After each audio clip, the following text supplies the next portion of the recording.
আন্দোলনের নামে এই বাংলায় ভাঙা হলো গান্ধী মূর্তি। এসআইআর শুনানিকে কেন্দ্র করে বৃহস্পতিবার কার্যত রণক্ষেত্রের চেহারা নেয় উত্তর দিনাজপুর জেলার চাকুলিয়া বিডি অফিস চত্বর। বিক্ষোভের নামে চলল নজিরবিহীন তাণ্ডব, অগ্নিসংযোগ এবং ভাঙচুরের মতো ঘটনা। এমনকি উন্মত্ত ভিড়ের হাত থেকে রেহাই পেলেন না জাতির জনক মহাত্মা গান্ধীর মূর্তিও। মূর্তির ধর থেকে মাথা আলাদা করে দেওয়ার ঘটনায় তীব্র চাঞ্চল্য ছড়িয়ে পড়ল এলাকায়। স্থানীয় সূত্রে খবর, চাকুলিয়া ব্লকের ভোটার তালিকায় একাধিক ত্রুটির অভিযোগে প্রথম দফার শুনানির পর নির্বাচন কমিশনের নির্দেশে ফের প্রায় ৬৯,০০০ ভোটারকে সশরীরে শুনানিতে তলব করা হয়। কমিশনের এই পদক্ষেপের প্রতিবাদে বৃহস্পতিবার সকাল থেকেই সরব হন স্থানীয় বাসিন্দাদের একাংশ। তাদের দাবি ছিল, বারবার এভাবে সাধারণ মানুষকে হয়রানি করা চলবে না। বিক্ষোভ শুরুর কিছুক্ষণের মধ্যেই পরিস্থিতি নিয়ন্ত্রণের বাইরে চলে যায়। অভিযোগ, উত্তেজিত জনতা বিডি অফিসে চড়াও হয়ে ব্যাপক ভাঙচুর চালায়।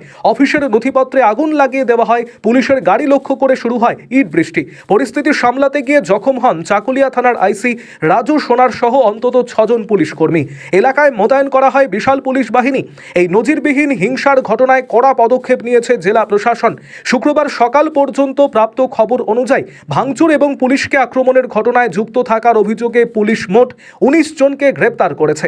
ঘটনার বিস্তারিত রিপোর্ট ইতিমধ্যেই রাজ্যের মুখ্য নির্বাচনী আধিকারিকের দপ্তরে জমা দিয়েছে জেলা পুলিশ।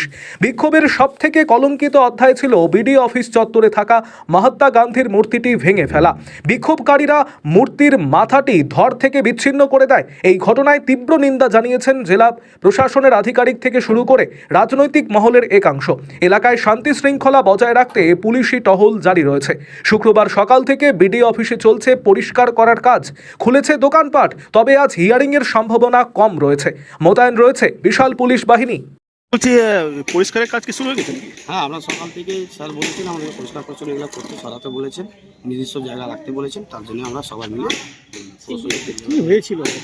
এই কালকে তো একটা দেখেছেন আপনারা সবাই, যে ঘটনাটা ঘটেছে। আমি তো ছিলাম না, আমি তো শুনে আমার তো একটু অসুবিধা ছিল। এসে দেখি এই পরিস্থিতি রয়েছে।